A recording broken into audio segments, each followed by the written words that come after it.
Welcome to Home for the Holidays, episode number 3.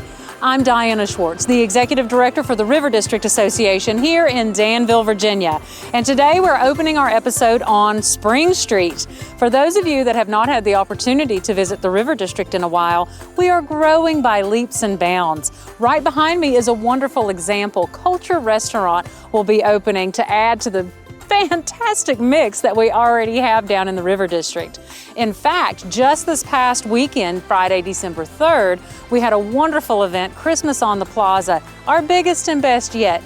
We're so thankful for the community that came out to visit us for that event, and we hope that you will continue to come down to the River District throughout the holiday season and all year long. Kids, I'm really excited to let you know that Santa has decided to extend his deadline for you to have your letters into him for 3 days. So now you have until December 20th to get your letter into Santa. He'll be reading those on a future episode here at Home for the Holidays. Sit back, relax, grab your coffee or hot chocolate, and come with us down to the River District. We're so happy you're here. Good morning. This is Santa Miss Claus again. We're here to remind you this is December the 10th, and you only have 7 days to get your letters into Santa. So we need to get those letters in so I can read them back to you over the television later. So I'm looking forward to getting your letters and seeing if we can fulfill your wishes. Have a good day. Bye-bye. It's not too late to send in your letters to Santa. Just send it in an email. We don't even have to wait for the Postal Service. home@riverdisтрictassociation.com, and you have until December 20th to send those in to Santa. That's not the only thing that we're asking you to send in. Send us your holiday greetings. Send us your football team. Send us your pet. You got to see my dog last week. Send us anything that you would like to share with the community, a memory, a laugh, a smile. Again, home@riverdistrictassociation.com. We're also going to need those for New Year's. So if you really don't want to be part of the Christmas cheer, hard to believe, it's not too late to help us celebrate the incoming new year. So those we will have until December 27th. So turn that camera sideways, get your friends and family, your pets, your dog, your birds, take that quick 10-second video and send it in to us. And next, you will be featured on Home for the Holidays. Season's greetings from the River District Association. WBFR, Merry Christmas from Smokestack Theater Company. Merry Christmas from the Dan River Collab Lab. I am Patrina Carter, and I am the program chair for Black Brand, and I would like to wish you a Merry Christmas and a Happy Kwanzaa 2021. Enjoy your holidays. Hey, happy holidays from Matty D at 104.5 The Dan. And JP Slim on Country Legends 105.9. Happy holidays from Solex Architecture. Merry Christmas and Happy Holidays. Jamil, enjoy. Thank you. Happy holidays! Happy holidays from Two Witches! Thank you so much for sending in your holiday greetings. We absolutely love to see our friends in the community, but we haven't seen all of you yet. We need you to send them in. Make sure that you turn that camera sideways, take that 10-second greeting of your parents, your sister, your spouse, your pets, your farm, whatever you would like, and send those to home@riverdistrictassociation.com. Also, we want to remind you, come down and see the tree. It's now lit. You can see the switch behind me that we flipped just this past Friday. It's a gorgeous place to come and take your holiday photos. We've got the tree, the fountain, the arch. Really, you can't go wrong. We love visiting down in the River District, most especially because we love our merchants. Now we're going to take a moment and hear some of our merchants' holiday traditions. I don't know how this tradition started, but it started, and I did it for many years back when I was younger, like elementary school, middle school, high school, pretty much until I graduated. My family would always get a Chick-fil-A nugget tray, and we would all sit down and watch Christmas Story on Christmas Eve. I attend Mount Vernon United Methodist Church, so some of my favorite memories are always we go to the Christmas Eve service there. Just the experience of being with family. Christmas was always when you got that one big thing, but it was really more about the experience of being together with everybody in your entire extended family. All your cousins, you got to see everybody and celebrate. Coming back to visit my family here in Danville, Virginia. I used to live in Norfolk, Virginia, but I always come down for the holidays, for Christmas especially, to spend time with my brothers and sisters.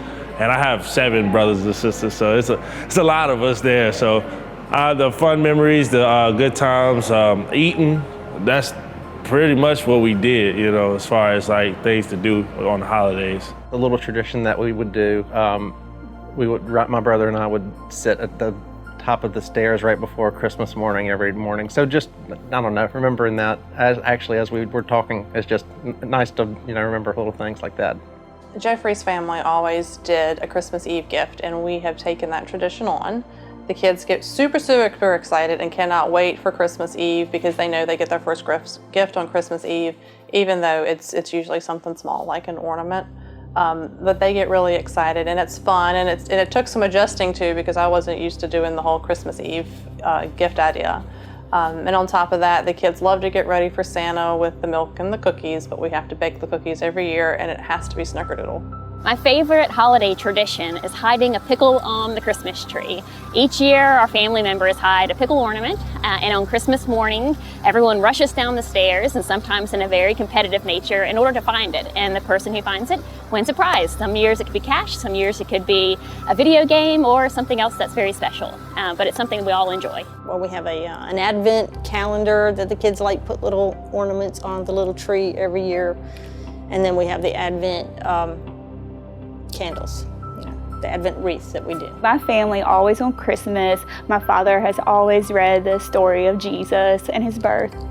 We used to do what was called a surprise bag in my family growing up, which was on Christmas Eve instead of like a Christmas Eve gift. The children got this bag full of basically another stocking stuffer set bag.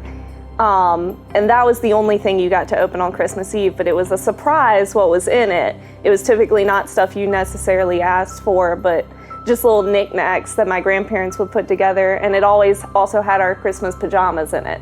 So that's how we got our Christmas pajamas to sleep in that night. Now, like a new tradition that I really enjoy on Christmas Eve is actually working here at the Y. We're only open 9 to 12, so it's a short day, but we're all together. I get to see my work friends, and I get to spend Christmas Eve with them before I go and celebrate Christmas Eve with my family. So that's a nice new tradition that I've started in my adult life. One of the most important things that we do in downtown community revitalization is create a place where people want to be. And that means creating a place for everyone in the community. No matter what your culture, no matter what your heritage, we want to make sure that we are creating a place where you feel comfortable. We're doing the same thing here on Home for the Holidays. Whether you're celebrating Christmas or Kwanzaa or Hanukkah or even that weird pole from Seinfeld, let's take a moment to really get to know one another, learn about one another, and take care of one another as a community together. Last week we got to hear a story about Hanukkah, and now we're going to hear about some memories and holiday traditions from Joanne Howard.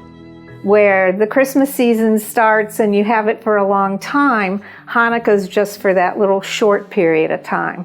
So Hanukkah this year it always starts, Jewish holidays start the night before. In Genesis or Bereshit it said, and there was evening and morning the first day. So everything starts the night before. So our first candle was Sunday the 28th. And now our last candle is December 5th. On our very first night, the helper candle, called the Shamus, lit one candle. And then the second night, we put in 2 candles, and we lit them, starting with the newest candle. We lit 2, did the same thing on the third night, and the fourth, and the 5th, and the 6th, and the 7th, and now tonight we'll light 8. We've collected these menorahs over the years. In our families, especially our granddaughter, she has her favorites, so she'll light the same one all the time. But everybody likes to have their own. When I was growing up, we had one Hanukkah menorah in our house, and so my brothers and I had to take turns. My children are very lucky and my grandchildren now, that they can pick their own. And it's just exciting, and it looks beautiful, especially when there are more candles in there. And we've learned where to position the table so our smoke alarm won't go off. There aren't very many traditional foods to eat during Hanukkah, but the traditional ones you do need to be cooked in oil. So one of the biggies are latkes, which you might know as potato pancakes. And in our family, we like to put sour cream and applesauce on them. In some families, they put syrup. In other families, they might put something spicy on them. So it just depends on your family on how you do it, and in some cases, in what part of the world you live. Another item that we love to eat are donuts. And so jelly-filled donuts are a biggie, and a lot of people like to make them themselves. So the dreidel is a spin top, and it has letters on the sides. There's Hebrew letters. The first one is a nun, and Gimel, Hey, and Shin. And so what's fun is everybody puts something in the pot, whether it's pennies or nuts or chocolate gelt, and you spin the dreidel. If it lands on the nun, you don't get anything, none. If you land on the Gimel, give me all. You get the whole pot, and everybody has to put back in then. If you land on the Hey, it's half. And if you land on the Shin, you put one in. And the letters actually make a sentence, and it's Nes, Gadol, Chaya, Shem, which means a great miracle happened there, which in Israel. But if you have a dreidel that was made in Israel, instead of the Shin, there'll be a Pei. That word is Po, which means here. So a great miracle happened here. But there's a little bit of history. It wasn't just a fun game. During the time of the Maccabees, the Jewish people, the scholars, didn't always get, they wanted to continue their studies, which they had to do in secret. And so if there were soldiers that came to check why they were gathered together, they would have the children, oftentimes the children would be sitting outside playing a dreidel game. And then they would have time to hide their books and get out their own dreidels and start playing the game, which I guess with adults it would sound more like a betting game than with the children. But so it's fun, but it also had an important part of history. In our window, we have an electric Hanukkah menorah, so we can share the light of rededication, freedom with our neighbors. One of my favorite things about our fantastic community is the beautiful holiday lights that you can see driving around. We've made an extra effort this year to make sure that our downtown is shining bright as well with our Merchant Holiday Window Decorating Contest. If you haven't had the chance to come down and see our downtown, please do. Very nostalgic. And make sure and you stop and see 2 of our winning windows. Behind me is People's Choice Award, Ambert and Company Salon, and then our Judge's Choice Award, Brick Try Running Store. Make sure that you stop, say hello, and thank them for their beautiful windows. If that's not enough for you, don't forget, you can enjoy the light show at Ballou Park through December 23rd from 6 to 9 p.m. And of course, while you're driving around, you're going to want to listen to some holiday music, maybe some classical holiday music. And you know, if you'd like to see it live, you are in luck because we have Danville Symphony Orchestra bringing you a free show. Here to learn more about that is Desiree Schaefer.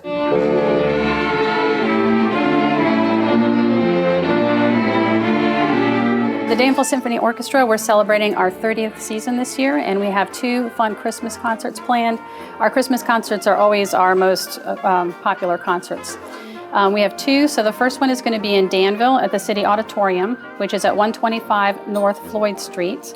And that's on December 11th, which is a Saturday, starting at 7:30 p.m. If they go to our website, it's danvillesymphony.net. We're going to have a map posted with different parking options because they don't have one large parking lot. There's several smaller ones, so that'll just give people some options. It seats 1,400, which is more than we'll probably ever need, but there's plenty of room for people to space out. We also one of the pieces that we're doing is 'Twas the Night Before Christmas, and Santa's sister will be there to do the narration, and then Santa Claus himself will also be there that evening, so that'll be fun for the kids. There's something for everybody, really. One of our traditions is to play excerpts from the Nutcracker, so that's always popular. There's some great things for the kids, Charlie Brown's Christmas, the music from Frozen, and Sleigh Ride is one of our traditional ones we do every year. There is no charge for the Danville concert. God's Storehouse will be there, so they'll be collecting canned goods for the needy, so that'd be great if people could bring some items for that. And then the second concert is in South Boston at the Prizery, and that's going to be the very next day, which is a Sunday afternoon, December 12th at 5 p.m.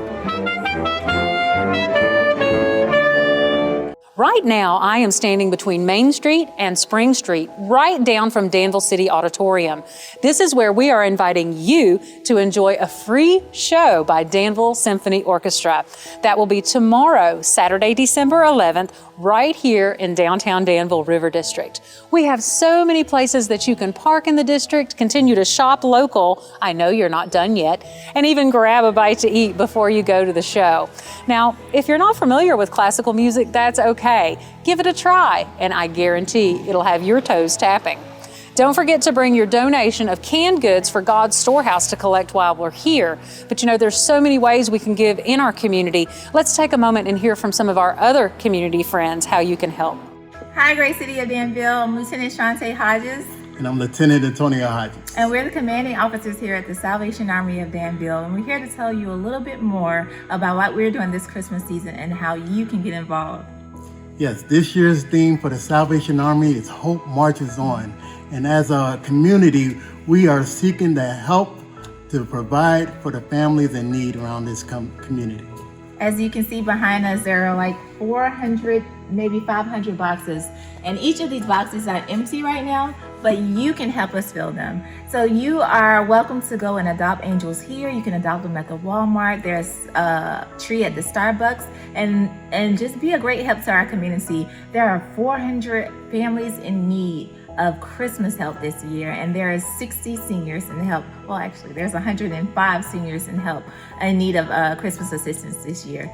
You can be the person to help us. You can do that by purchasing an angel to adopt. You can do that by going to Walmart Registry for Good and purchase items they may need to fill these boxes. You also can go to registertoring.com for our kettles. Our husband's going to tell you a little bit more about that soon. But you can even volunteer your time. You can write a check to the Salvation Army of Danville. Whatever you do for this Christmas season, just put up there for Christmas season or for Angel Tree. There are multiple ways that you can get involved, and we advocate for your help today. So come and see us, come and call us, come and join us, come and look on Walmart, whatever you need to do to help us make Christmas happy for a lot of families this year. Yeah, so when you hear this lovely sound that is just ringing across the community, we just asking that you would donate so we can continue to serve this community. Everything that we raise in Danville will go right back in the community to continue to help with those that are in need, especially those that are in need. So we are asking and seeking help from the community to help support and keep hope marching on for the Salvation Army. A lot of people don't know that this kettle, and every time you hear that bell, it isn't just for the Christmas seasons. It helps through our programs throughout the whole year. So it supports our youth programs. It supports us helping the community through our social services. We provide rental assistance, utility assistance. We provide food boxes, clothing vouchers, and Monday through Friday, every day here from 11:30 to 12:30, we feed the beautiful community of Danville. So when you see that bucket, just don't think Christmas, think all year round. And it helps us serve those in need. And we know that you, great City of Danville, likes to help people in need. So we need your hands, we need your feet, we need your checkbook, your time, whatever it is. Help us make this year a special one so that we can serve many more people in this community. Yes, we thank each and every one of you for those who already gave and continue to give. We could not survive if it wasn't for you. So we just want to say thank you and help us bring the hope. We are so fortunate that there are many ways that you can give in our community. One of the most important is donating your coat. Martinizing locations all over Danville are accepting donations of new and used coats this holiday season. That way we can make sure and keep everyone in our community warm and toasty. So if you've got those coats, you know the kids outgrow them so fast, make sure that you bring them to Martinizing. That way they will pass them on to someone in need. Very shortly, we are going to have some weird green guy come and tell us a story today. But first, entertainment from Kaumba Dance Company.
Thank you so much to Kaumba Dance Company for coming and adding all of this wonderful energy to our broadcast today.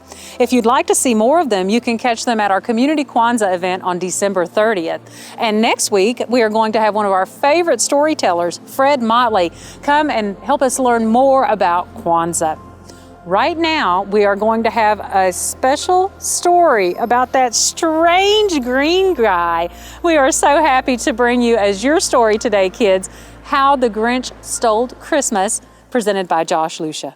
Hello, I'm Josh Lucia with Smokestack Theater Company, and today I'm going to be reading you How the Grinch Stole Christmas. Every Who down in Whoville liked Christmas a lot. But the Grinch, who lived just north of Whoville, did not. The Grinch hated Christmas the whole Christmas season. Now please don't ask why, no one quite knows the reason. It could be his head wasn't screwed on just right. It could be perhaps that his shoes were too tight. But I think that the most likely reason of all may have been that his heart was 2 sizes too small. But whatever the reason, his heart or his shoes, he stood there on Christmas Eve hating the Whos, staring down from his cave with a sour, grinchy frown at the warm-lighted windows below in their town. For he knew every Who down in Whoville beneath was busy now hanging a mistletoe wreath. "And they're hanging their stockings," he snarled with a sneer. "Tomorrow is Christmas, it's practically here." Then he growled with his Grinch fingers nervously drumming, "I must find some way to stop Christmas from coming." For tomorrow he knew. All the Who girls and boys would wake bright and early, they'd rush for their toys. And then, oh the noise, noise, noise, noise! That's one thing he hated, the noise, noise, noise, noise! Then the Whos, young and old, would sit down to a feast. And they'd feast, and they'd feast, and they'd feast, feast, feast, feast! They would feast on Who pudding and rare Who roast beast, which was something the Grinch couldn't stand in the least. And then they'd do something he liked least of all. Every Who down in Whoville, the tall and the small, would stand close together with Christmas bells ringing. They'd stand hand in hand, and the Whos would start singing. They'd sing, and they'd sing, and they'd sing, sing, sing, sing. And the more the Grinch thought of this Who Christmas sing, the more the Grinch thought, "I must stop this whole thing. Why, for 53 years I've put up with it now. I must stop this Christmas from coming. But how?" Then he got an idea. An awful idea. The Grinch got a wonderful, awful idea. "I know just what to do," the Grinch laughed in his throat, and he made a quick Santa Claus hat and a coat. And he chuckled and clucked, "What a great Grinchy trick! With this coat and this hat, I look just like St. Nick. All I need is a reindeer." The Grinch looked around, but since reindeer are scarce, there was none to be found. Did that stop the old Grinch? No, the Grinch simply said, "If I can't find a reindeer, I'll make one instead." So he called his dog Max, then he took some red thread, and he tied a big horn on the top of his head. Then he loaded some bags and some old empty sacks on a ramshackle sleigh, and he hitched up old Max. Then the Grinch said, "Get up!" and the sleigh started down toward the homes where the Whos lay a snooze in their town. All their windows were dark, quiet snow filled the air. All the Whos were all dreaming sweet dreams without care, when he came to the first little house on the square. "This is stop number 1, the old Grinchy Claus hissed, and he climbed to the roof, empty bags in his fists. Then he slid down the chimney, a rather tight pinch, but if Santa could do it, then so could the Grinch.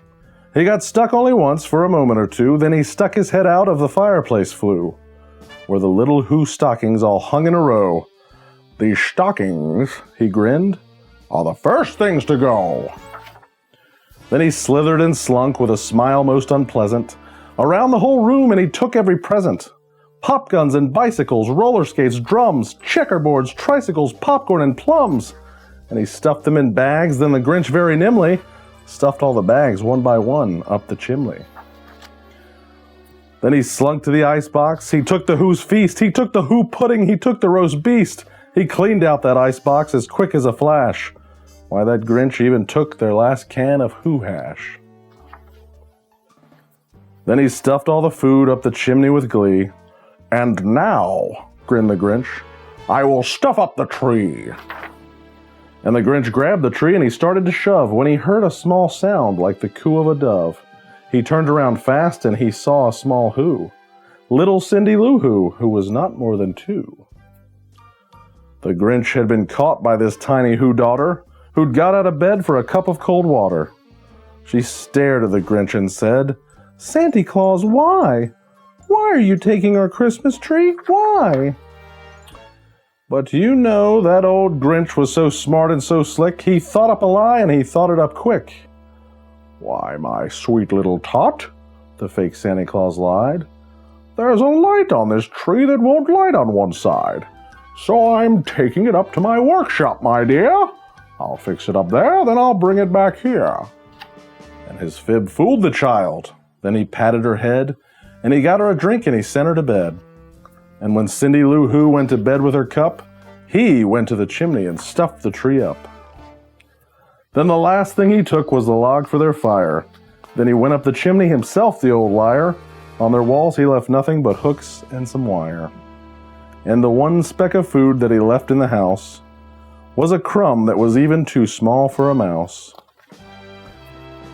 Then he did the same thing to the other Who's houses, leaving crumbs much too small for other Who's mouses. It was 15:15 dawn, all the Who's still abed, all the Who's still a snooze when he packed up his sled. Packed it up with their presents, the ribbons, the wrappings, the tags and the tinsel, the trimmings, the trappings. 3,000 feet up the side of Mount Crumpet, he rode with his load to the tip-top to dump it. Pooh-pooh to the Who's, he was grinchiously humming. They're finding out now that no Christmas is coming. They're just waking up. I know just what they'll do. Their mouths will hang open a minute or two. Then the Who's down in Whoville will all cry boo-hoo. That's a noise, grinned the Grinch, that I simply must hear. So he paused, and the Grinch put his hand to his ear. And he did hear a sound rising over the snow. It started in low, then it started to grow. But the sound wasn't sad. Why, this sound was merry. It couldn't be so, but it was merry, very. He stared down at Whoville, the Grinch popped his eyes, then he shook. What he saw was a shocking surprise. Every Who down in Whoville, the tall and the small, was singing, without any presents at all. He hadn't stopped Christmas from coming, it came. Somehow or other, it came just the same. And the Grinch, with his Grinch feet ice cold in the snow, stood puzzling and puzzling. How could it be so? It came without ribbons, it came without tags. It came without packages, boxes, or bags. Then he puzzled 3 hours till his puzzler was sore. Then the Grinch thought of something he hadn't before. Maybe Christmas, he thought, doesn't come from a store. Maybe Christmas perhaps means a little bit more.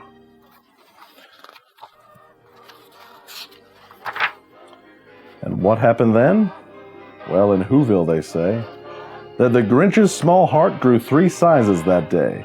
And the minute his heart didn't feel quite so tight, he whizzed with his load through the bright morning light, and he brought back the toys and the food for the feast. And he himself, the Grinch, carved the roast beast. The end. Merry Christmas, everyone.